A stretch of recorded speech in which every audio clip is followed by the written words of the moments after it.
What's up, everybody? Welcome to Fantasy Football Today, and a very happy Friday to all of you, especially those of you who are able to get Puka Nacua into your lineup, or Matthew Stafford. Get ready for maybe a big finish from Matthew Stafford. It's Adam, Dave, and Jamie here on Fantasy Football Today, presented by BetMGM, the sportsbook born in Vegas. Just before the show started, as we were playing the intro, I thought to myself, I need to see what Matthew Stafford was in the last 6 games of the season. I got it.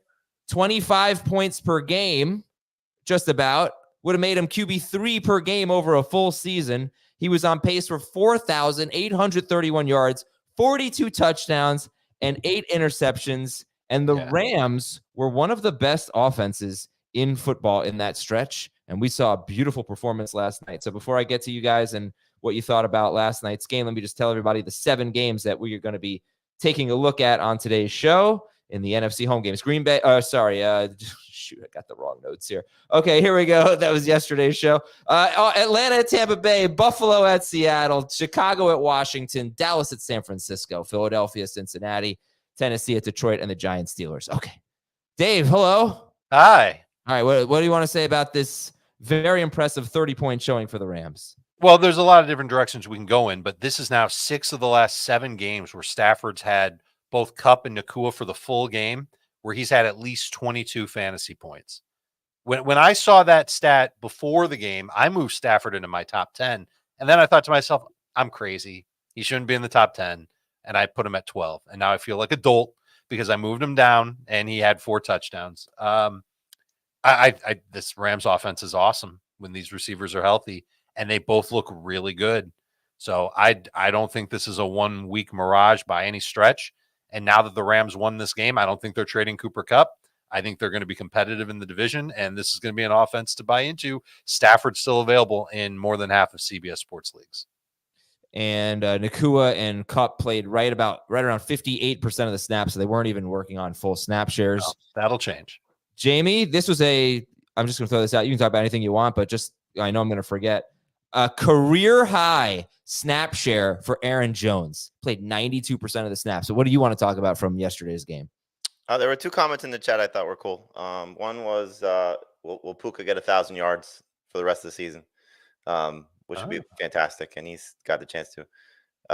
And the other one, that was from Ron Real TV, and then right below it was Bengal Lancer said, "This is definitely the best male hosted podcast." Which is true. The guys reading yeah, it was fun. It was fun to see Puka and Jefferson, who, by all accounts were first round picks in a majority of leagues, going head to head last night, and Cooper Kupp, doing his thing. The touchdown saved his numbers, but it was just fun to see this offense as a whole. And to Dave's point, Sean McVay came out and said they have no interest in trading Cooper Kupp at this point. And I said this a couple of times over the course of the week, like, they could still win the division. It's such a wide open division at this point that they have, arguably the best offense when everybody's healthy, with the 49ers missing Ayuk, and we don't know what McCaffrey's going to be like when he comes back. And the Seahawks are banged up right now, certainly defensively, and the Cardinals just don't seem to get any consistent play on both sides of the ball. So there's certainly a chance. Like, why would you trade Kupp? Unless somebody just blows you away with an offer, but they're right in the thick of it in that division. So it would not make any sense at all, unless they just feel like he's not the same player and they can get, maximum value in return. But clearly they're most likely going to keep him. So Stafford now, in must start territory. And Puka he was the question mark. Kupp has been practicing, Puka started practicing Monday. That's what it was. And Kupp looked a little slow to me, but not surprising for a 32-year-old receiver. I just think that there's the best yet to come for these guys. It's going to be fun to watch. Okay, so my first reaction is the Seahawks are currently, as we sit here on Friday, 4-3. If they lose to Buffalo, they're 4-4. If the Rams beat them next week, the Rams are in first place, provided that Arizona loses one of their next 2 games. I watched the Kupp film this morning.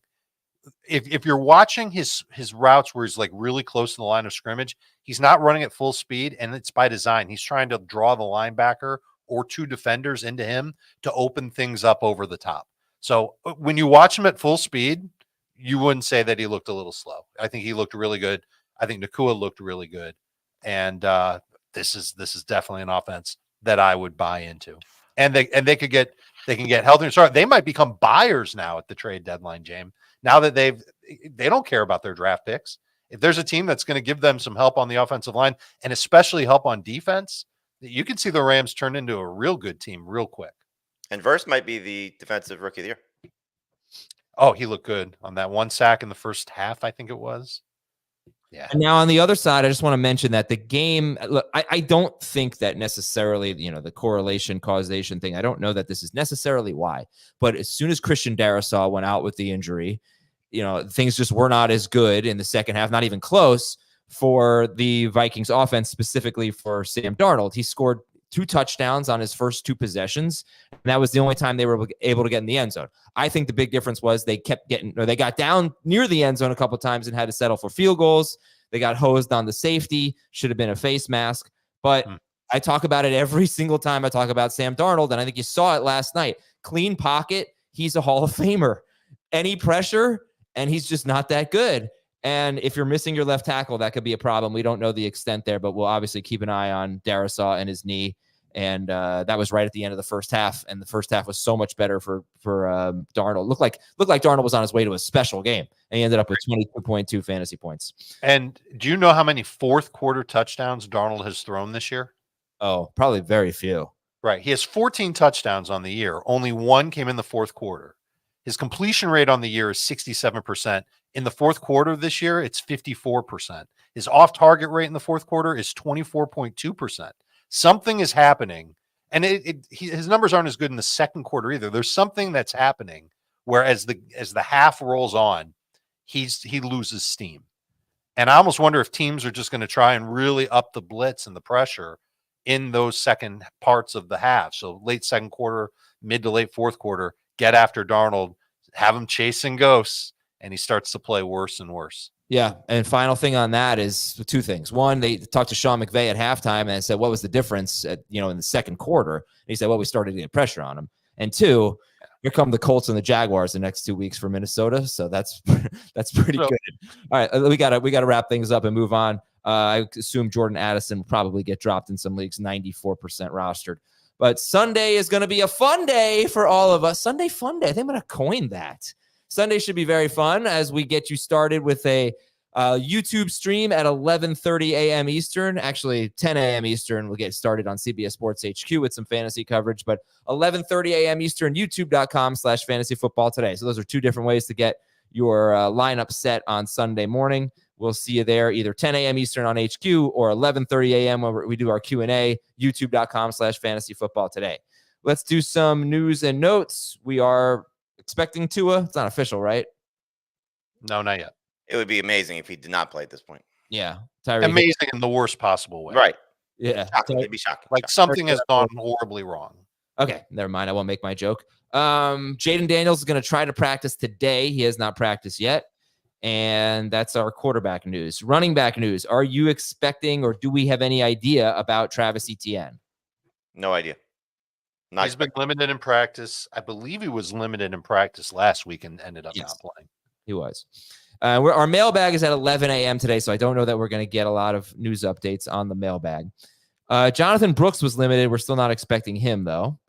And then Bucky Irving is kind of interesting because he's missed practice 2 days in a row with a toe injury. We saw there was one report that he's trending in the right direction, but right now we don't know with Bucky Irving, and it would make a pretty big difference, wouldn't it, Dave, in terms of your Bucks rankings?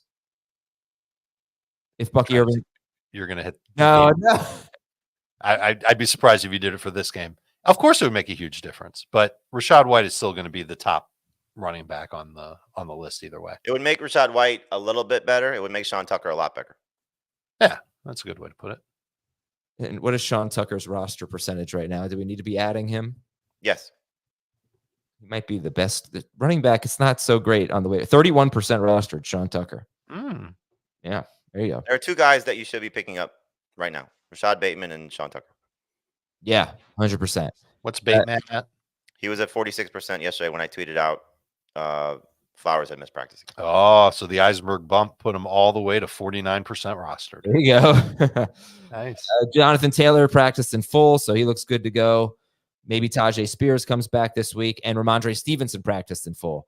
There's one more. Keaton Mitchell, you can still Oh, stash on an IR spot for now. He's been designated to return. I don't know what you're going to get out of him. You might be just wasting your time because the Ravens might have a running back that they like ahead of Keaton Mitchell, but he looks like he's coming back, and we know that he's speedy. Yeah, I mentioned him yesterday, Dave.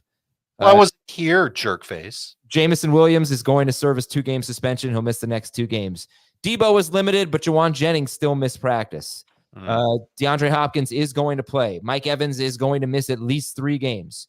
Jalen Waddle and Tyreek Hill were both limited. We're expecting them to play as of now. We're hoping DK Metcalf, actually, from a fantasy standpoint, not hoping, but for you Metcalf managers, you're hoping that he practices today. The yards per route run for JSN in his career in the slot versus out wide, it's like a 2-yard difference, which is insane. He's been so much better out wide, and the one game that he played the most out wide in his career was last year when DK Metcalf was out. It was arguably the best. It was the best game of that season. Okay, Adam Thielen's been limited in practice. Zay Flowers missed practice again. If he misses the game, we talked about this yesterday, where would you rank Andrews and Bateman? Andrews would still be at best tight end 10. Yeah. For Bateman, he goes from right now I have him like right inside the top 40 to inside the top 30. He jumped about 10 spots. He'd be an absolutely good flex play. Okay, and let's see. Calvin Ridley has missed practice with a foot issue. So we'll see about this one. Fire up Nick Westbrook-Akine. Do we have some sleeper wide receivers for the deeper leagues out there? Because I honestly think Nick Westbrook-Akine could be one if Calvin. I stashed him in my 14-team triple flex leagues that I talk about. We'll have a more comprehensive list on FFT Express later today. Okay, fair enough. And Jacoby Myers missed practice. So, but he was limited Wednesday. So this could be a maintenance thing, but we're not sure that Jacoby Myers is playing against the Chiefs. And let's go to the tight end news. Dallas Goedert missed practice again. So as of now, we're not expecting him. Taysom Hill and Juwan Johnson were both limited. George Kittle got into practice. He was limited. And TJ Hawkinson is going to play next week. And the defensive notes, Dexter Lawrence for the Giants, he missed practice again. He had the same issue last week, and he ended up playing. So I think he'll play. But L'Jarius Sneed for the Titans, he missed last week's game. Their defense was not very good against Buffalo, and he's not practicing yet. They're at Detroit. Houston's defense does look like it's getting a little bit healthier. And I'll stop there. Now, if you haven't signed up for BetMGM yet, let's go. Sign up. Let's do it. And what bonus code are you using on BetMGM? The promo code is FANTASY. You'll get up to a $1,500 first bet offer on your first wager with BetMGM. Download the BetMGM app, sign up using the bonus code FANTASY, deposit at least $10 and place your first wager on any game, and you'll receive up to $1,500 in bonus bets if your bet loses. Just make sure that you use the bonus code FANTASY when you sign up. All right, a quick break here on Fantasy Football today. One question for each game when we come back. There are some things in life that you can't quite explain. An extraordinary story. Maybe it sounds flawless, looks effortless, or makes you feel like a part of history. The first ever goal for BFC. And when all of those phenomenons come together, it's perfect.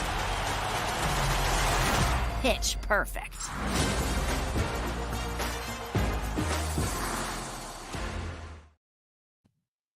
Atlanta is at Tampa Bay. Kirk Cousins or Baker Mayfield? Cousins. Okay, fine. Buffalo is at Seattle. Do you like the Seattle wide receivers in this game, assuming Metcalf is out? Yes. Both top 30. Jake Bobo being one. But both the two other guys top 30. JSN slightly ahead of Lockett. Yeah, I feel that way.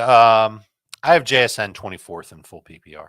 Yeah, I think I'm 23rd. They're both have the potential to be good. It's a tough defense though, so give Bill some. It is.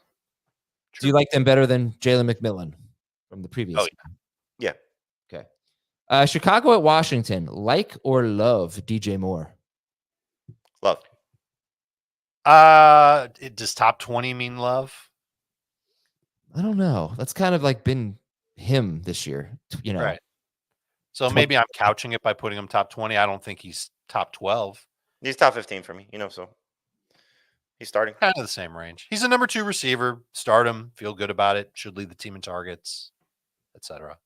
All right, Dallas at San Francisco. Is this a good fantasy game? This is interesting, right? Because you've got the Cowboys offense, which is struggling, not really living up to its expectations, and the 49ers offense, which is a little depleted, although good practice report yesterday with Debo and Kittle getting back out there. Is this a good fantasy game, a bad fantasy game, or somewhere in between? I think somewhere in between. These defenses have certainly shown the ability to play well at times. And, in the case of these offenses, they've let us down at times too, so I think you're hoping that we see the best of both offenses. We know Dak's history coming off of a bye. So if that holds true, they'll score. And then if the 49ers, with that Dallas defense, still beat up, I think they can score. It's just a matter of how they do it. I think anytime you take on the Cowboys without Michael Parsons, you've got a chance to get right. And the Niners need a get right game. Purdy needs a get right game. Provided that Kittle and Debo play, I think we'll see it. Right. And so the other thing is the Brock Purdy rankings dispute, because I think it's something like Dave has Purdy 4th and Jamie has him 12th or something like that. Or no? Am I crazy? No. Purdy's like 22 for me. Oh, okay. So I have 11th. Okay, so it was 12th and 22. I knew it was a big discrepancy. But Dave, you have him as a low-end starter, and Jamie, you are like absolutely not. So Once Dave, those guys are officially good to go, he will move back up. Oh, so we don't really have a rankings dispute? He will not be in my top 12, but he will be probably around 15. Dave, would you start Purdy or Caleb Williams? Caleb Williams. Purdy or Jared Goff? I'll go Purdy. Okay. Ask me Tua or Purdy. No. Fine, Tua or Purdy. I'm not telling you. You're going to have to look at my rankings. Well, but he had 2 good games all year, Purdy? It sounds about right. Maybe 3. He's had 2 good games. And it's the game of the week. Yeah, this is the worst execution. The worst execution of game of the week. I thought you were going to talk more, but the game. This is the game of the week? I don't know. There's not a good one. What should be the game of the week? I mean, Cincinnati, Philly kind of stands out to me. Oh no, phooey. Those teams stink. I don't believe that. I don't believe that. But, no way there's going to be. All right, you know what? Forget it. I will think of another one. Just give me another chance. I wasn't feeling it all morning. I didn't have conviction. I'm sorry. That was the worst I've ever done. All right, Philadelphia at Cincinnati. Green Day said it best. You can't go forcing something if it's just not right. That's exactly what a great song, by the way. Philadelphia at Cincinnati. Start every relevant player?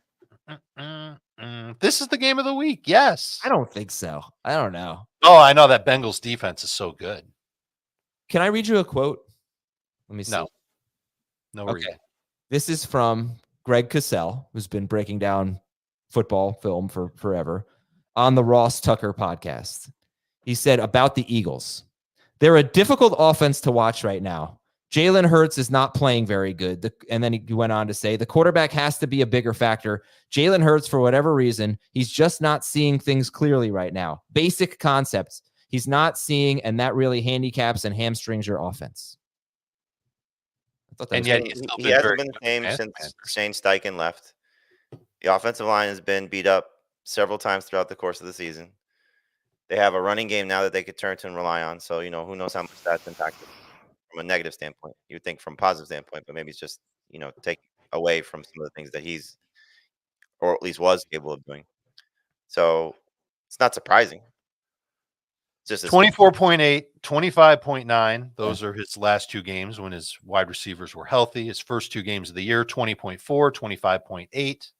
Yeah, the 2 games in weeks 3 and 4, he probably looked lost. He didn't have his best receivers available. Well, I mean, it's a fantasy versus reality conversation. He's still getting his numbers, but he's just not looking good as a quarterback. And he will still score some rushing touchdowns. So all right. And listen, last week was definitely weird. They didn't throw that much. I think he only had 14 attempts and like 19 or 20 dropbacks. Yeah. All right. I think it's an easier pass rush that he's going up against this week, an easier secondary that he's facing this week. I'm not asking about Hurts. I know you're going to start Hurts. I want to. Are you going to start Devontae Smith? Are you going to start Chase Brown? Or is this a bonanza for you? Yeah, Brown is the only one, the only possible starter. Let me think about that and make sure that I mean it. That I'd be a little concerned about. Brown's the only one. I'm starting T. Higgins. I'm starting Jamar Chase. Starting Joe Burrow. Starting the Eagles receivers. I think I'll start Saquon and I'll start Jalen Hurts. All right. Tennessee's at Detroit. Why should I even roster Sam Laporta? Well, the age-old question. If you saw him on your waiver wire, would you pick him up? He's on our waiver wire in our 10-team Superflex league that Heath and I share, and we have Kyle Pitts, and we've decided not to pick up Sam Laporta. So that's a great scenario to be in because Kyle Pitts has clearly been consistent too. And you feel comfortable with Pitts moving forward or Laporta moving forward. And clearly you've made a decision to go with Pitts, which is fine. And I think a lot of people probably would go that way also, or try and find a way to get Laporta on your roster or switch and take Laporta over Pitts. And now you have Cade Otton, who's, potentially going to be a week in, week out starter. If, last week is any indication in the injuries.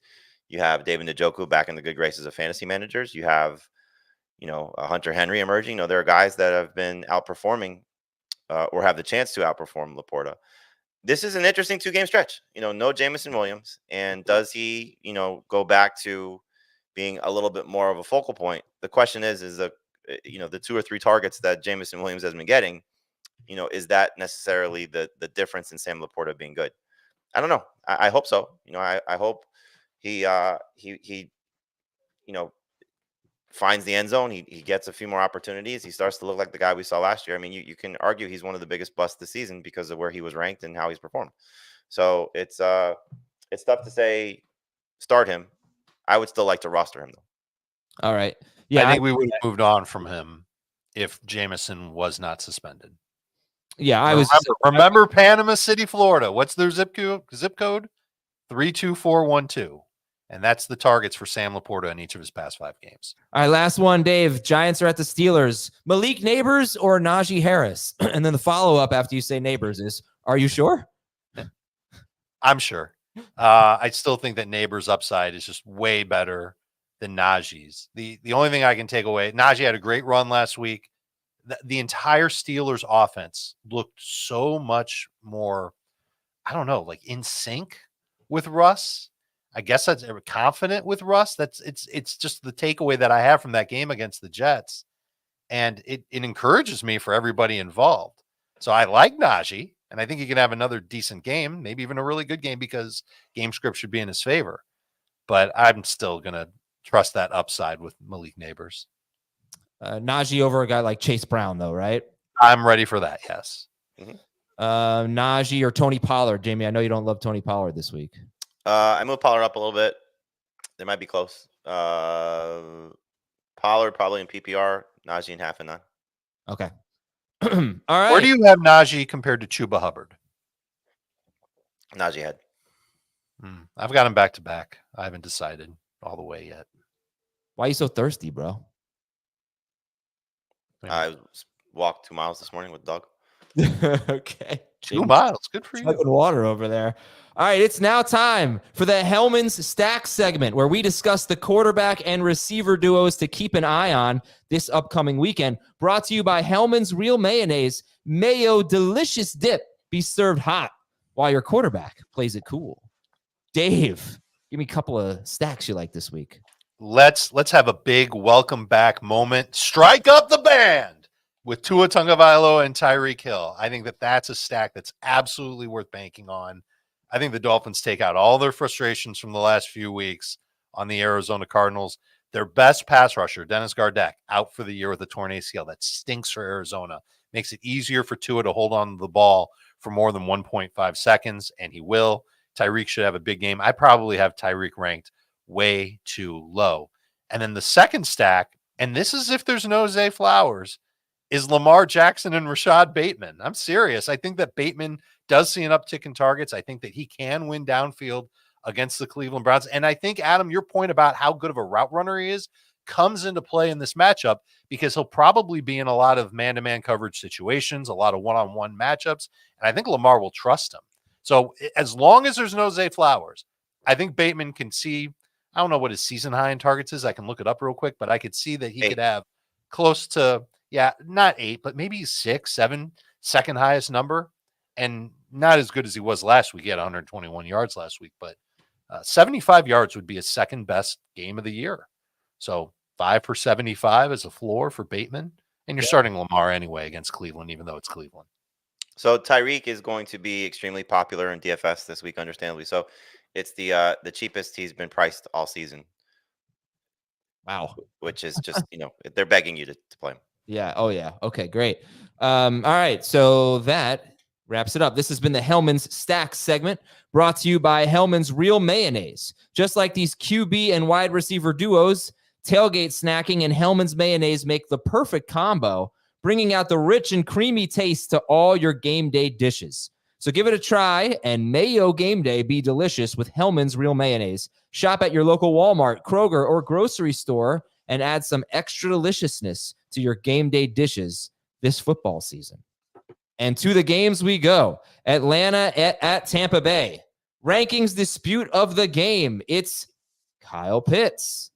Let me just double check here, make sure I didn't screw this one up. Dave, you have Kyle Pitts 5th. Heath, you have him 8th. Just kidding, he's not here. Jamie, you have Pitts 12th. Jamie, you tell me what's happening here. I feel like we've changed places. Yeah, Jamie, what's why lower on Kyle Pitts? It's a good week for tight ends. First off, so there are some guys I think that have similar, if not better, upside than Pitts. For example, I'd pay Hunter Henry over him. I would play Cade Otton over him. I think both those guys are in better spots. Tucker Kraft has a much better matchup than he does.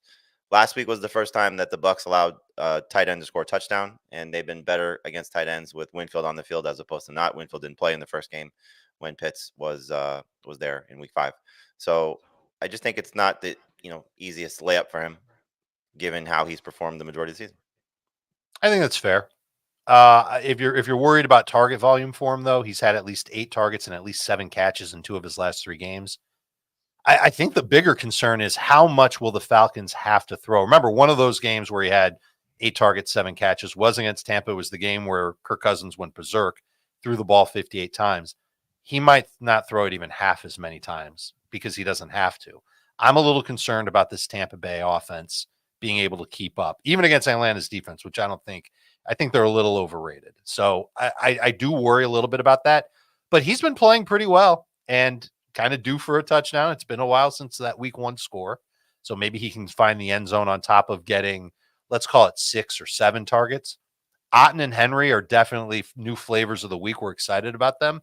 I think they've got low floors, and it makes me just a little bit nervous to trust them versus someone like Pitts, who's double-digit PPR points 3 straight games, someone that I think we can just look at and say, all right, he's finally reliable. He's not doing amazing things. He's not, breaking fantasy at tight end, but he's putting up good enough numbers, and I'm looking for that consistency and stability at tight end. Okay, so the tight ends are really interesting in this game, and I see one here like Cade Otton or Jake Ferguson. You can answer that one, Otton or Ferguson. Ferguson, but it's close. Ferguson for me too, and Otton and Henry are top 10. Don't get it wrong. I still think that they're useful, but I'd rather have one of these tight ends that's been doing it all season. All right, so last time these two teams met, it was 36-30 in overtime. Yeah, but that's not fair to say, though, because things have changed dramatically for Henry and Otton in the last 2 weeks. It doesn't mean that they're just going to get, everything's going to go.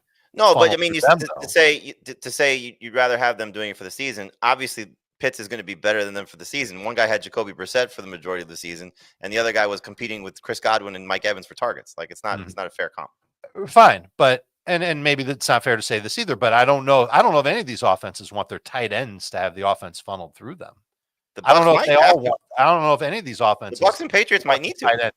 I don't know. Listen, I don't know if the Bucs have a choice. I think they might have to go through Otton, but they also might get something out of their receivers in this game because of them chasing points, and maybe they have to throw downfield. They might have a lot of 2nd and 3rd and long, and Otton isn't going to be the best guy for that.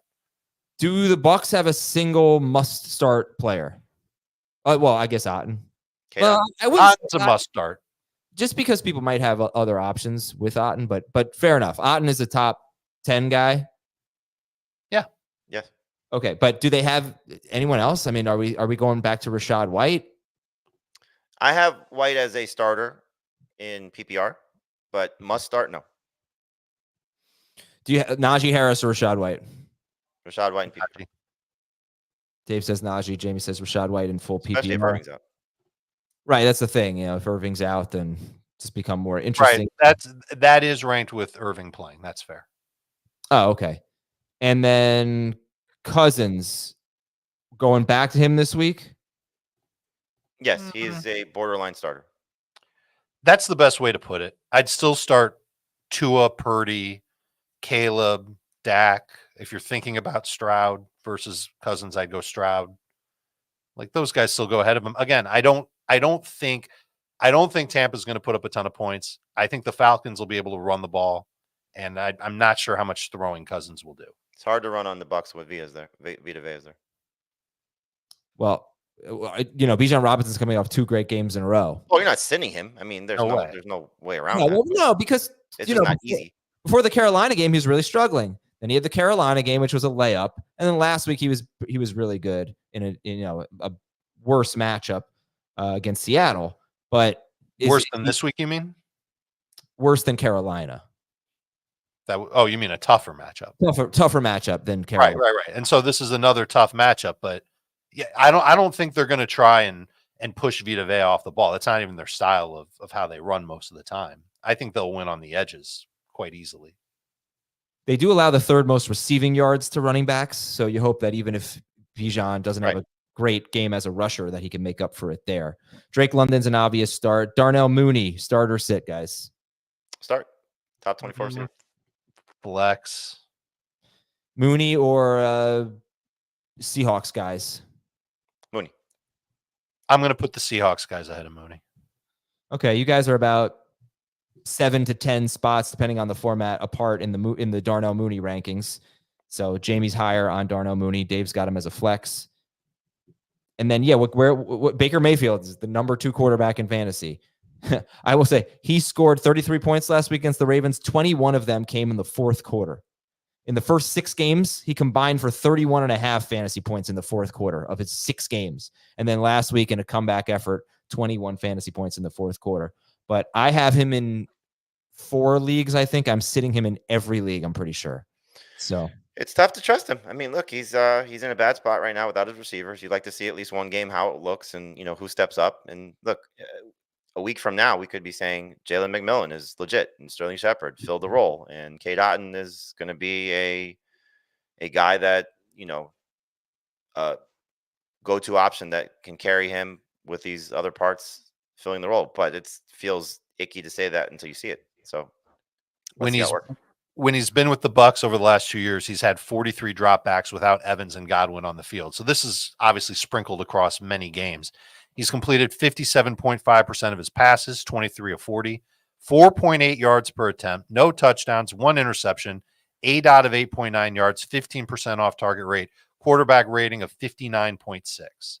He needs those guys. And but again, that's how much of that is Liam Cohen's offense? How much of that is with McMillan on the field? And it's very little of both, Jamie, because it's really not that big of a sample size. But I do remember how he played in Carolina and in Cleveland when his top receivers weren't healthy there either. And it wasn't very good. So I agree with you, Adam. I'm very nervous about Baker Mayfield without these guys. At the same time, he's playing the best football of his life. He's running very effectively, scrambling, escaping. So I'm certainly not dropping him. Nobody's going to tell you to drop him. But let's see. You might be dropping him. I mean, not yet.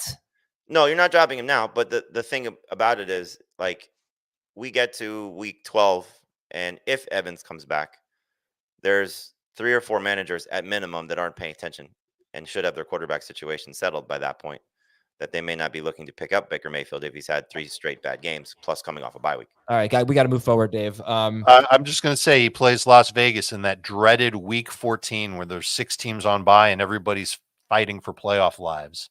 So that would be a quarterback. If Evans is back, I'd run right back to Baker Mayfield for that week. I just want to know what to do with the fringe Bucks. So, if Bucky Irving's out, Sean Tucker, if Jalen McMillan, Trey Palmer. So it's desperation situations, maybe less so for Tucker than those other receivers. There's nobody on bye this week, Adam. So you'd really have to be in a major pickle to even consider those guys. Well, I mean, now, but if you want to stash those guys, receivers I'm are all still, for it. receivers McMillan are and still banged Jefferson up right now. That McMillan could definitely be in your starting lineup for 3 receiver leagues. Okay. I And then think wow, no, I'd be nervous with that. well, yeah, I'm sure Jamie would be nervous too. He's just saying that you may not have a choice. Right. Like, That's the term desperation. Yeah. Would you start Ricky Pearsall if Jawan Jennings is out, or No, I'd start McMillan over Pearsall. all right? So, But I'd go with 3 of the Packers receivers. Like Dontavian Wicks is still going to be out there in a few leagues. yeah, I would start McMillan over Wicks. Watson and Wicks. Personally. Yeah, I'd start him over Watson, but not Wicks. Wicks gets more targets. Demario Douglas. Douglas is over McMillan. yeah, for sure. McMillan, by the way, is 66% rostered.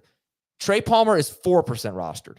And obviously we prefer McMillan, but we don't know how this is going to play out. So if you're in a deep league, or just desperate, maybe you have Pickens or Neighbors on bye next. No, not Pick. Who's on bye next week? Pittsburgh and San Francisco. So yes, Pickens is on bye next week. Giants are not on bye next week. Giants are, we wish. Okay, so Pickens or Debo on bye next week. Maybe you pick up Trey Palmer or something if everyone else is taken. And Rashad, I would try and get McMillan first, but if you can't get your clock, I know. I just said we prefer McMillan, but he's 66% rostered. We're on the same page, Dave Richard. We're on the same page, my man. And you know what? I'm flustered today because I have an announcement. There will not be a game of the week. I butchered it. I'm embarrassed. And I can't think of one. I was going to play it for this game, but I can't think of one. And I blew it. And I'm sorry. I know that's pretty much the only reason half of you are here. There will not be a game of the week this week.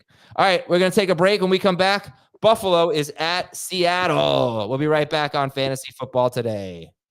CBS Sports HQ, giving you college football coverage unlike anyone else. We're talking Big Ten. Pre- and post-game coverage. Are you encouraged with the way that this team responded? Along with breaking news. A lot of movement in the rankings this week. Highlights and expert analysis. That streak could be in jeopardy here. Sure. What was your main takeaway from this game? How impressive was his domination? That really changed the football game. Let's go ahead and have some more fun. Another wild ending. The chaos continues. Turn to CBS Sports HQ. All right. Buffalo's at Seattle. Is it the game of the week? Nope, because there won't be one this week. Stat of the game number 1. Josh Allen is having a very unusual season. He has not thrown an interception.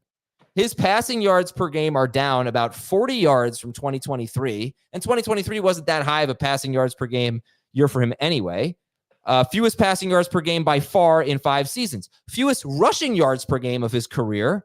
Career low 5.4 rush attempts per game. Buffalo is averaging the second fewest pass attempts per game, and they have run the fewest plays per game. All of those things are bad, yet Josh Allen is QB4 per game and 4-point, QB5 per game and 6-point. One other weird stat, not about Josh Allen necessarily. Khalil Shakir, give this guy a round of applause. He has caught 27 of 28 targets. Anyway, you guys are very high on Josh Allen this week. His second game with Amari Cooper. He scored 25 points last week. But Jamie, I want to talk about James Cook. And for the season, James Cook is RB12 per game in non-PPR, RB15 per game in full PPR. This week, he is closer to 20th. I think he's 18th for you, 19th for Dave, 24th for Heath. Why are we not ranking James Cook closer to 12th? For me, it's a very good week for running backs. You're looking at no teams on a bye. I am a little bit concerned about this toe injury that he's seemingly playing through, which is good. But I also think that they're going to continue to give Ray Davis some work, to whatever capacity, whether it's they're up big and Davis is getting the ball at the end of the game, or they're going to give him some opportunities throughout the course of the game. You always have the potential of Josh Allen and the rushing touchdowns near the goal line. So it's a very solid player to have on your team. And it's nitpicking to say I'm starting this guy over Cook, or he's going to sit. And if you have a better flex option, for the most part, you have James Cook on your team. You're starting him. So you see top 24 running back. I don't know. I know what you're getting at, but it just feels like we're nitpicking a little bit. Whether he's 15, 18, 22, 24. Again, it comes down to what you have on your roster. Most people don't have better players than James Cook to start. Fair enough. And not only do we see a lot of running backs that we like better, we're seeing a lot of running backs that are getting more work than Cook. Cook has 2 or fewer catches in each of his last 3 games, including 0 catches last week, 12 carries last week. Not a good efficiency number to go along with it. And it could be the toe. And this is a Seattle defense. I know that Bijan blew them up last week. I still think that up front they're good. And so I'm a little bit nervous about James Cook getting a lot of work, or getting a lot of catches, at least with a decent amount of carries, and then being effective with it. So I almost feel like, at first I felt like I had him too low because he's outside of my top 20. But I kind of think it's warranted because he's not getting, this is in full PPR, because he's not getting a ton of catches lately. Yeah. Well, this is all part of the Bills running the fewest plays per game in football. And I think maybe one of the reasons is they've played in 4 games so far where they've had a margin of victory or defeat of 21 or more points. They've been in really weird game scripts, and that's bad for a running back. That's why he only has 2 games with more than 12 carries. But all right, anyway, you're going to start James Cook most likely if you have him, but he is not the slam dunk that we thought he might be. Okay, Buffalo wide receivers, Amari Cooper. If you were just flexing Cooper or Cook, who do you like better? Cooper in PPR. In PPR, it's Cooper. I think even in non-PPR, it would be Cooper. All right, start Cooper. Yes. When you look at the other wide receivers, Shakir or Keon Coleman coming off his big game, would you start them or Jalen McMillan? Shakir is easier to start over McMillan just because he's a little bit more consistent. I think the volatility of Keon Coleman scares me a little bit. It was great to see him do that, but can you count on him and Shakir and Kincaid and Cooper all having big games? So it's almost like pick your poison. And for me, I would take the unknown of McMillan over Coleman at this point, just with the chance of him getting 8+ targets. He had an 8-target game against the Ravens when Godwin played the majority of the game last week. So I take McMillan over. Actually, I have McMillan ranked over both, but I could certainly, be talked into Shakir over McMillan if that's the route you want to go. Okay. Yeah, and remember, Cooper barely played last week, and Keon Coleman did not have a target when Cooper was on the field. So we'll see if Shakir can keep up that consistency. Coach Keon, by the way. What's that? Coach Keon. Coach Keon? I don't know that reference. He was telling Cooper what to do. Yeah. Oh, that's right. On the touchdown, yeah. Starter sit Dalton Kincaid. So for me, he's similar to Pitts. I think the targets will be somewhat consistent for him. It's going to be interesting to see who benefits long term the most with Amari Cooper on the field, because the field opens up now. Coverage is slanted differently, and Kincaid has seen a lot of heavy attention, especially in the middle of the field without Cooper. So we'll see what happens moving forward. But I have him outside the top 12. I like Pitts better than him. That's the easy one at this point. But I would start Otten and Henry over him as well. I do have him over Laporta, but like Jamie, he's outside of my top 12. Okay, Dave, let's talk about the Seahawks here. Lay it out how you see the starts and the sits in this game with and without DK Metcalf. So with DK Metcalf, he would obviously be a must start. So would Ken Walker. That's easy to go with. And then I think Geno Smith is back to being in the conversation of a borderline fantasy starter, even with the tough matchup. There's just too many. He'd be outside of the top 12, but he'd be close to it. I do give credit to the Buffalo secondary and their pass rush. Without him, Geno, no go. I would not start him. I'd start Russell Wilson easily ahead of Geno Smith. Ken Walker, I'm still going to start. I like JSN as like a borderline number 2, number 3 type of wide receiver. Tyler Lockett, not too far behind him. And Noah Fant, more of a desperation play at tight end. All the tight ends that we've talked about so far in the show, I would start ahead of Fant. I'm so hopeful for JSN to be used a little bit differently. I hate the 75% slot, low ADOT guy. It's just so useless unless you're getting so many targets like Wan'Dale Robinson. And I just don't think a first-round wide receiver who is as good as JSN should be used that way. So please let JSN cook this week, and you guys have him right around 24th. Lockett a little bit behind that, but these guys are number 2 wide receivers or flexes. And all right, and we're optimistic about it. Obviously everything changes if DK Metcalf. I would say I know Dave's not wrong about Fant, but this is a big opportunity for him too. Yeah, I was wondering why nobody had Fant higher, because he's coming off a couple of good games in a row, and he's just low. Even Heath, I always expect Heath to have Noah Fant high. He just always seemed to like him, but like not this week. I don't know. All right, he's not a bad pivot play, but there's just other guys. Like if you're staring at Otten and Fant on your waiver wire, you're going on. Yeah, are you going Komet over Fant? I'm not there yet, but it wouldn't surprise me at all if Metcalf's out and Fant's better. Let me wait. So you would take Komet over Fant? I would, yeah. Okay. Let me read some questions in the chat. Dak Prescott or Geno Smith? Dak. Dalton Kincaid or Mark Andrews? Andrews. I have Andrews higher, and that'll be easier to do if there's no Zay Flowers. Much easier. Adam is the kind of guy who eats the marshmallows only in a bowl of Lucky Charms. Wow. Not true at all. That's like they go from really good when you eat them with the Lucky Charms or with the other cereal to horrible when you only eat them. It's one of the best post cereal milks you'll have. Yeah, if you're into that thing, yeah. Kincaid or Kraft? PPR. Kraft. I had a mouthful of water. Sorry. Yes, Kraft. Okay, let's see if we have any more for this game here. I'm drinking water, and I did not go on a 2-mile walk today. All right, I think that's it. Hunter, Henry, or Kincaid? I think you answered that. Henry. Double right? H. Yep. Okay. And all right, thank you for your questions on this game. Let's go to our next game. What do we got here? We got Chicago at Washington. All right, Washington, only 2 wide receivers in their last 4 games have had 75 yards or a touchdown. Are we buying this defense? That's the question. Is it really improved? And does that spell any trouble for the Bears offense? Jamie, what do you think about Caleb Williams and the gang? I think Williams is a good start. He's coming off of an excellent 2-game stretch where, he started to take advantage of his schedule, starting to look like a first overall pick, starting to look like the guy we saw in college. And hopefully things continue to stay, at that level for him coming off of their bye week. The nice thing that we saw from him over the last 2 games is the entire field being used and everybody getting involved. Now, it's hard to say they're all going to be involved on a game-to-game basis, but last game it was Komet and Keenan Allen. The game before that it was DJ Moore. At some point things are going to click for Rome Odunze. You can't start him with any confidence, but I think for the other 3 guys, Komet is in the conversation as a starting tight end. Keenan Allen's in the conversation as a top 30 wide receiver, and DJ Moore, as we said earlier, is a top 20 wide receiver, depending on where you have him ranked. This would have been the game of the week, by the way, without question. It's so frustrating that Jane Daniels has his rib injury. Like, you wanted to see these 2 guys go head to head. Hopefully it still happens, but it doesn't feel like that's going to be the case.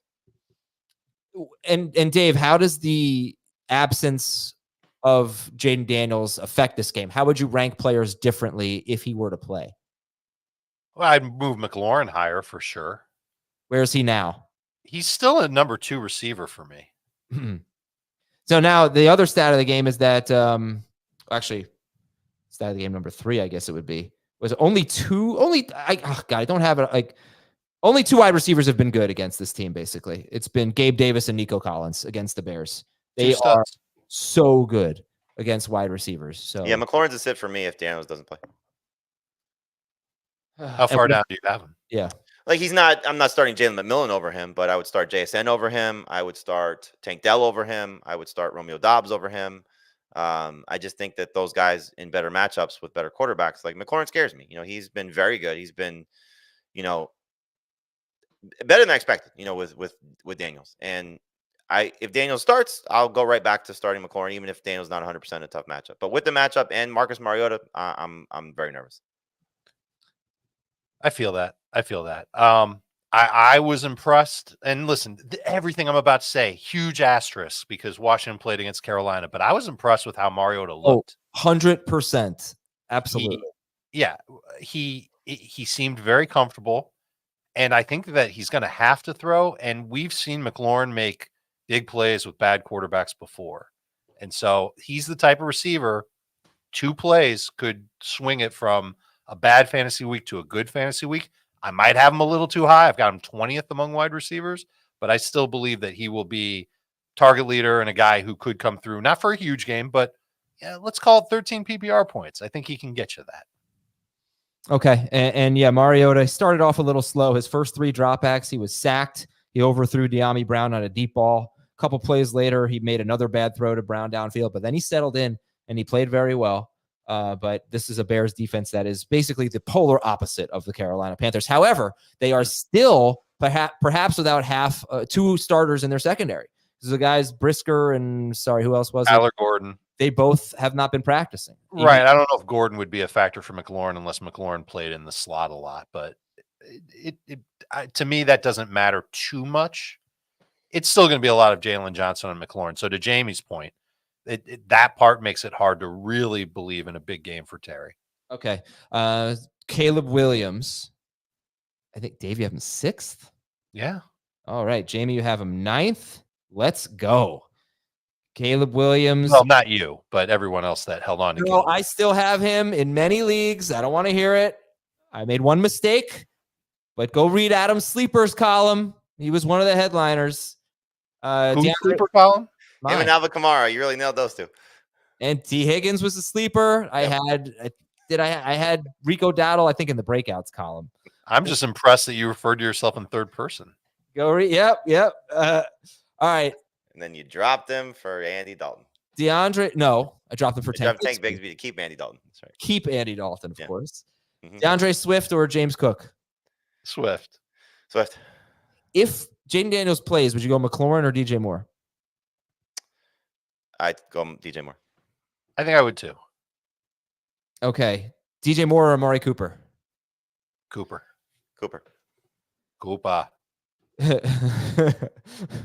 Okay, I think that's it here. Keenan Allen or Jalen McMillan?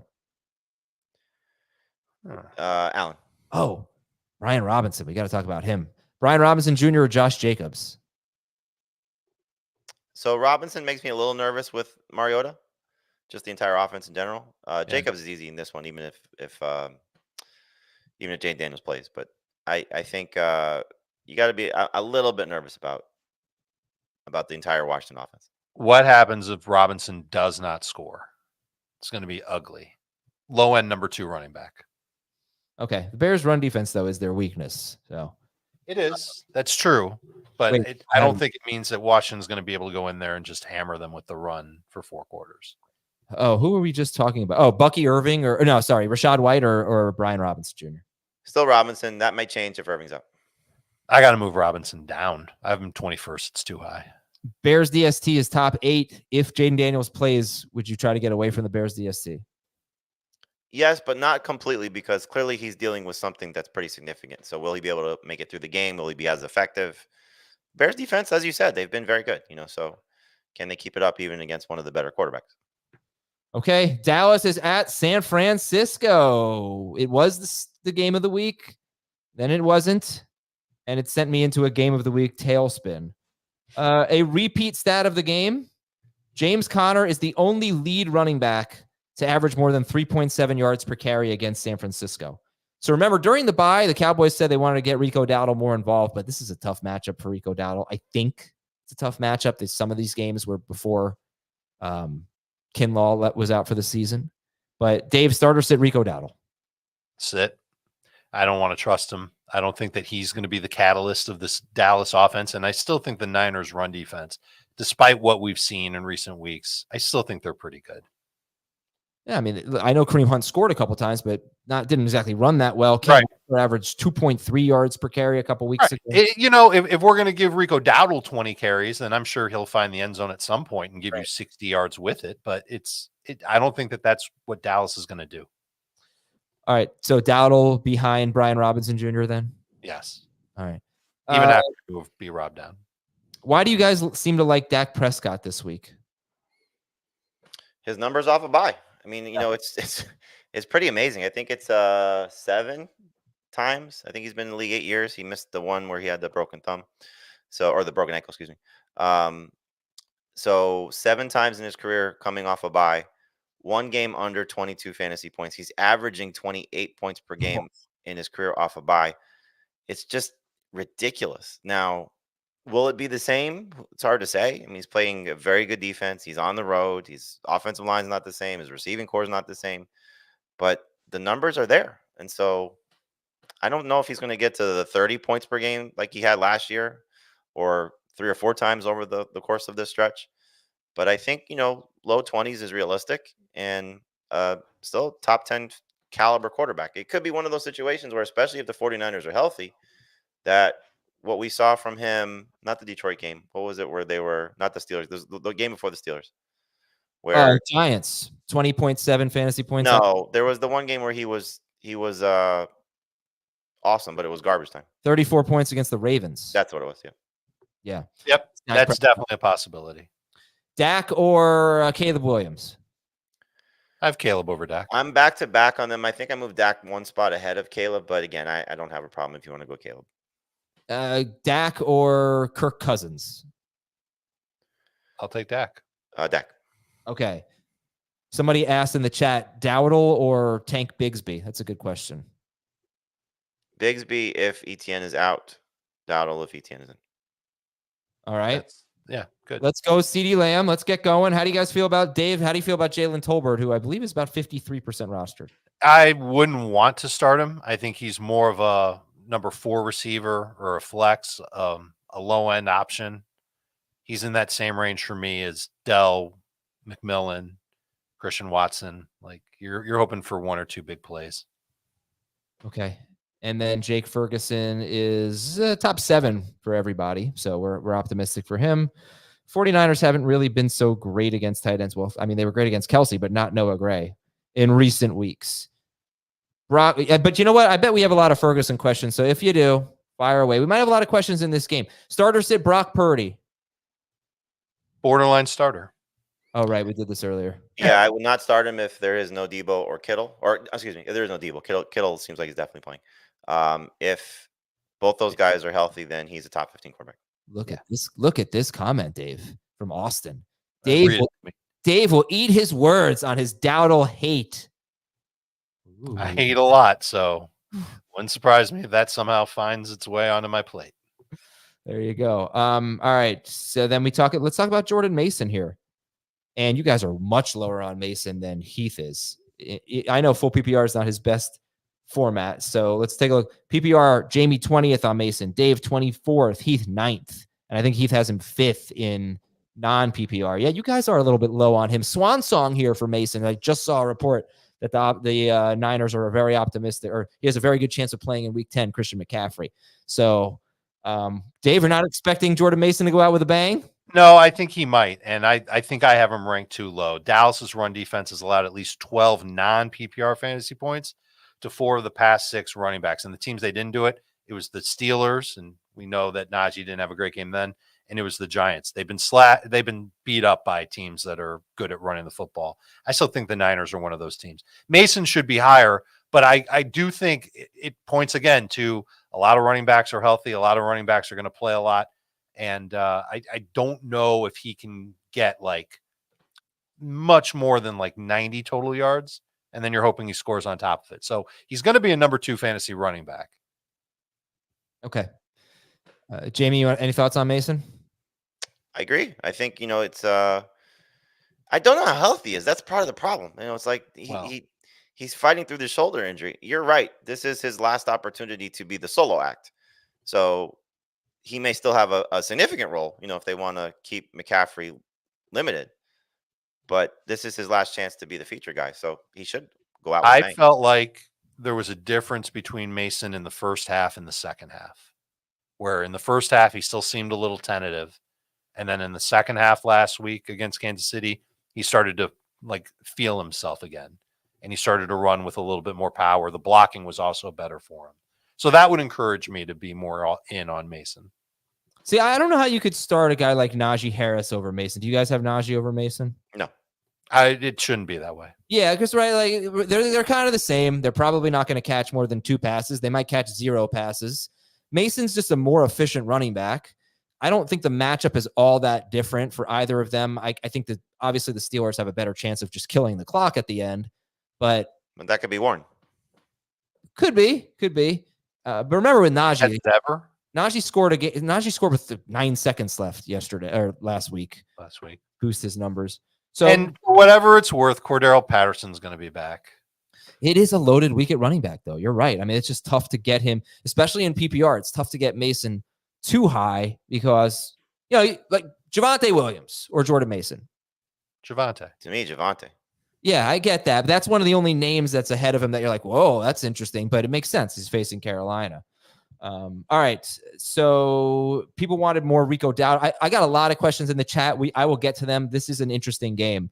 But what's most interesting maybe is the 49ers wide receivers. So Jamie, lay it out. How do you see the Niners wide receivers playing out this week?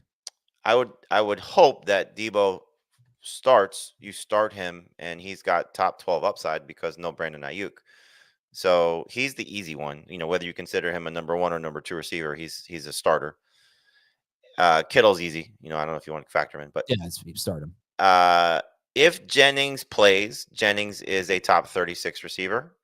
If Jennings does not play, Ricky Pearsall is a desperation number 4 type receiver. If Debo and Jennings are out, then Pearsall is a lesser version for me of Jalen McMillan. So a top 36 caliber type of guy that you're taking based on desperation and hope. And the hope would be is that the targets are there for him. So I would not expect Jennings to play right now just because he's missed so much practice and coming off a week where he did not play. Debo at this point, we are expecting him to play. You just wonder, because we've seen this throughout the course of their history, especially knowing their bye week, is like if they have a lead and their defense is playing well, like is he going to get touches? Yeah. Okay. So let's read some questions here. I think this might help us put these players in perspective about basically everyone in this game. Ferguson or Kate Otten? Ferguson. It's close. Debo or Romeo Dobbs? Debo. Mason or Bigsby? That's going to be Mason. Yep. Even without ETN, right? Yep. Yeah. Mason or Kareem Hunt? So this is a fair comp, and there's a very solid track record of running backs against the Raiders. 15.5 PPR points or more in every game. So I like Kareem Hunt better. Me too. Ferguson or Kraft? Ferguson. But if you're counting on touchdown only, I would go Kraft. It's fair. Dak or Kyler? Dak. Jalen Tolbert, Rico Dowdle, or Travis Etienne, PPR? Oh. Tolbert. It's PPR. Derek Mason or James Cook? How about Jordan Mason or James Cook? Jordan Mason. So right now I have Cook ranked higher, but I could see myself changing that and go Mason. Pearsall or Tillman? If Debo plays, Tillman. If Debo is out, Pearsall. I think I might take Tillman either way. If it's PPR, if it's half or non-PPR, I'll go Pearsall if Debo is out. And this is Adam. Can you please do more starts or sits for Rico Dowdle? So I'll do some wide receivers here. How about JSN or Rico Dowdle? JSN. Tyler Lockett or Rico Dowdle? Same. Lockett. Tank Dell. Dell. Demario Douglas or Dowdle? Douglas and PPR, Dowdle and the others. Yes. Okay. All right, I think we're good. Let's move on to a new game. Niners DST? Borderline starter. Agreed. Philadelphia is at Cincinnati. Let's check on a prediction from last week. I predicted Saquon Barkley would have 18 carries, 145 yards, and 2 touchdowns. He had 17 carries, 176 yards, and 1 touchdown. I also predicted 6 catches, 35 yards, and a touchdown. He had 2 catches for 11. I was not really close at all. But I did get within 1 carry of what he actually performed. So. Are you surprised that he did not want to get his career best against the Giants? No, because if you didn't see it, they were like, you're very close to a career high in rushing yards, right? Yep. Like, do you want to go back in? And he's like, no, let the other guys eat. And I love Barkley. I just love Saquon Barkley. Shame on any Giants fan for booing him. Good for him. Classy move. And he's a legend. Stat of the game, the Eagles have 13 sacks in their last 2 games after recording 11 sacks in their first 4 games. It's a pretty big development. Now, they played the Browns and the Giants, but the bad O-lines. Bengals have struggled a little bit against pressure the last couple weeks, and Burrow has been good but not great. He's home. Yeah, he's been great at home this year. Is this a great game? Do you think we're getting a big splash game from Burrow? Yes. Yeah. I don't know about like 30 fantasy points, but let's call it 24. Burrow or Hurts? Burrow or Hurts? Yeah. They're back to back for me. I'll take Hurts. I have Hurts 1 spot ahead as well. It's look, you want to be in this canoe, one of these quarterbacks. You want to be in this yacht with these guys. Honestly, I think we could move on from this game. I don't really know. It's Devontae Smith. Chase Brown is the one that's tough. Dave said it earlier. It's just one of those situations where he's playing more than Zach Moss the last 2 weeks. He certainly should be in the flex conversation. But as we've talked about, there are a lot of great running backs this week. So I don't know if you have to force him into your lineup, so Right. it's like Mason's better. James Cook's better. And he's outperformed, these guys over the last couple of weeks in certain matchups. Najee's in a little bit better spot than him for me. So, it's just one of those things where if you have him and you don't have anybody else, you should be happy to start him. But I don't Example of expect how good Philly's been against the run all year. They've allowed just one touchdown to a running back. But 4.86 yards per carry to running backs. They are getting a little bit better there. and he's also been a little bit of a matchup buster too. Brown has yards per Yeah, carry. I mean, Baltimore, he scored a touchdown against them. Had a good That's fantasy true. game. So it's not like he's been shut down by, great defense shuts him down. Bad defense he does well against. Like he's been a little bit of a enigma. Do you Receiving touchdown against Ravens? Yeah, he did. Do you think he gets a lot of carries in the game? He's been getting 15 total touches, which is I think the number that I was looking at. Okay. I do. I mean, look, he basically has taken the job from Zach Moss. If it continues, then yeah, The rushing downs guy. he'll probably get 15 carries like he did last week. Like, I would start him over Chuba Hubbard, for example. And Rico Dowdle. I would start him over Rico Dowdle. Yeah. I'd start him over Dowdle. I'm not there with Chuba. I think Chuba. It's a tough matchup for Chuba, but I think as long as Brooks is out, I still think he can come up with Chuba with Bryce Young was bad. Yeah. Chase Brown or Jalen Tolbert from the chat. Chase Brown still. And I might go Tolbert in full PPR. The chat also says LeBron is better than Jordan. It's not even really a debate anymore. I'm sorry to say it, but that is an easy one. I have a hard. It's my heart debating Jordan over. You LeBron. said it's easy LeBron? Of course, the guy's 50 years old and he's still great. I mean, he's 40, but Jordan wasn't great. No, Jordan wasn't great this long. When LeBron single-handedly beat the Warriors in the NBA Finals. Yeah, that was pretty. I was like, that's it. He's the greatest, and that was like 10 years ago or something. He's still incredible. Jordan never lost in the finals though. I know, but it's what I've been saying for years is that Jordan's been rules. the better basketball player, and LeBron is just like maybe the most amazing athlete ever. So yeah, why do we have to what choose? has happened Awesome. is LeBron's become a very good basketball player. Why do we have to choose? Great athlete. We have to choose, Jamie. Why? We have to choose. By the way, Dodgers in 6. All right. The last thing is Devontae Smith here. Is he in your top 20? Yes. All Yeah, right. I mean, again, last week was tough. The track record typically when one guy has been out has been pretty solid for him. So this game should be the biggest over of the week. So Tennessee's at Detroit. Tennessee's at Detroit here. Okay, Dave. I know Jamie said sit Tony Pollard, but you said you moved him up a little bit. yeah, I swapped out the bust alert in the column for Tony Pollard and Chuba Hubbard. So I moved Pollard. He's not like a top 20 running back. So he's in that Najee, Chase Brown. I'm trying to think who else is in that area. Low end number 2 running back range. So he should be better than what he was last week. He should hopefully, still do well, even if Tyjae Spears plays, because Spears is going to be limited. But this offense is bad right now. I mean, the quarterback play is awful, whether it's Levis or Rudolph. The receiving core is now worse. You're going to see Detroit do what Detroit does, which is take away the run. They've been so good at that all season. And so Pollard's going to have to make some plays in the passing game, which he's capable of. But I don't think you're getting the 15 point per game that he's gotten when he's been good. I think you're getting closer to 10, and that makes me nervous. I think the only thing that you can hope for in the case of Pollard is that he gets close to 20 touches. And if Spears plays, it's going to be a little bit harder for him to do. And the matchups, I know Aaron Jones had a big game against Detroit last week. I don't think Tennessee can replicate that. All right, we are going very long today, and we have a mailbag in an hour and FFT Express to record. So I got to bail in like 5 minutes. All right, I'm going to ask that we kind of speed this up. Is there anyone else on the Titans that you're interested in, even if it's just from a sleeper standpoint? I mean, I would start Jalen McMillan, Cedric Tillman. Yes, go. Do it. Romo Dunze. All these guys over Calvin Ridley right now. Okay. And then starters at Jared Goff, guys. Over his last 4 games, he's completing 83.5% of his passes and has a 144.8 passer rating. I mean, the guy has got to be number 2 in MVP conversation right now.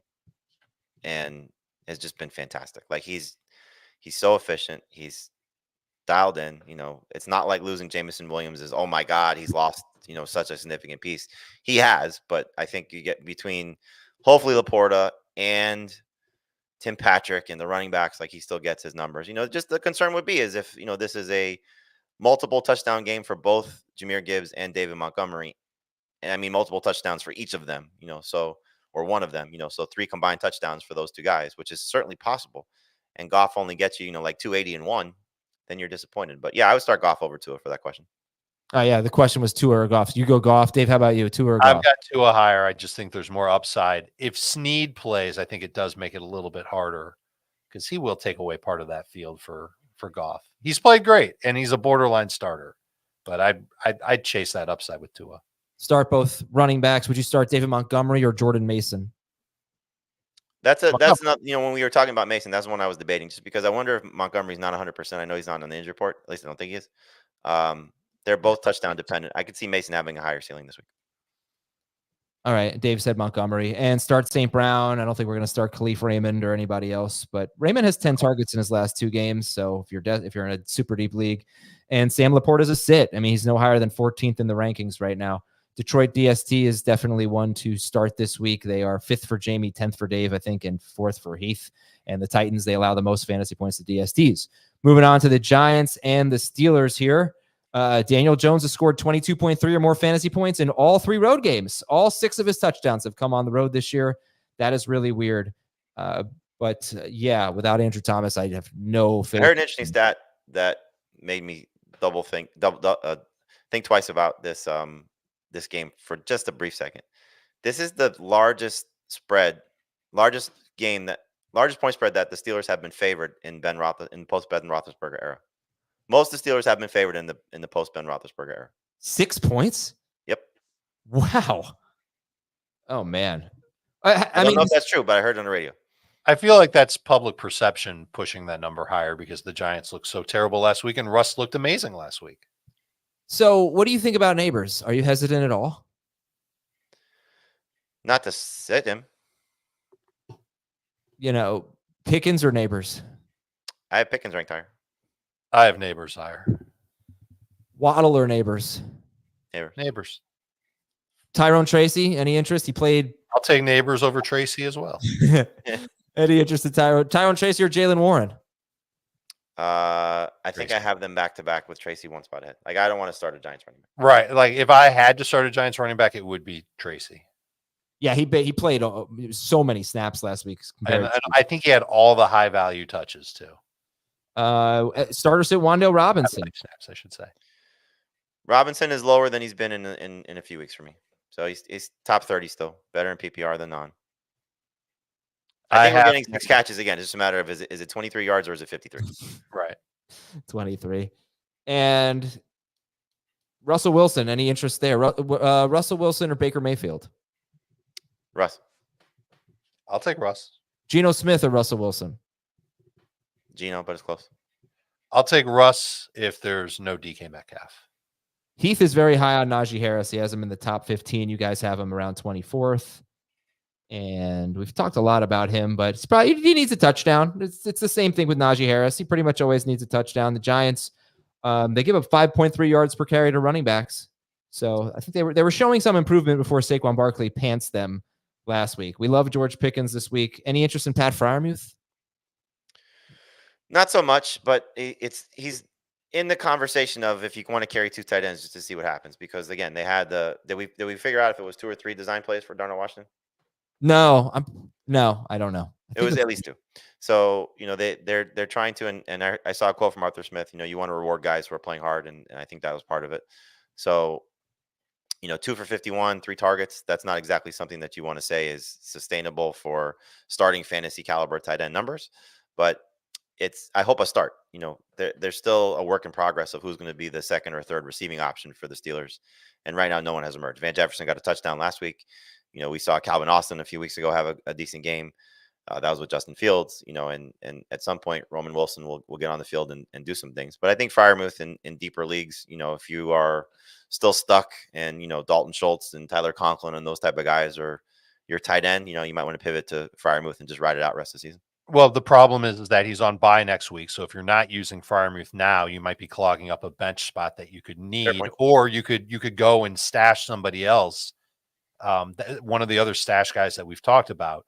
And then when he comes back from the bye, he's got Washington. That's a good matchup. And then it's Baltimore, Cleveland, Cincinnati. They get into their thick of the AFC North schedule. I think he's going to be a guessing game every week, almost no matter what. So I would probably, if I'm not using Freiermuth this week and I think I can find another tight end off waivers, I'm cutting him. Okay. So I'm going to end this show as if I were the greatest basketball player in NBA history. How many design plays for Washington? Washington last week. Sorry, Darnell Washington. That's his name. Not one, not two, not three, 4 design pass plays for Darnell Washington last week. Even more than I had suspected. So that was the worst introduction to a player ever. That's what you're gonna go with. What do you mean? You're talking about the Heat's introductory press conference, right? Yeah. How many championships are you going to win? It was so bad. I was going to end my part of the show by being the best basketball player of all time by doing this.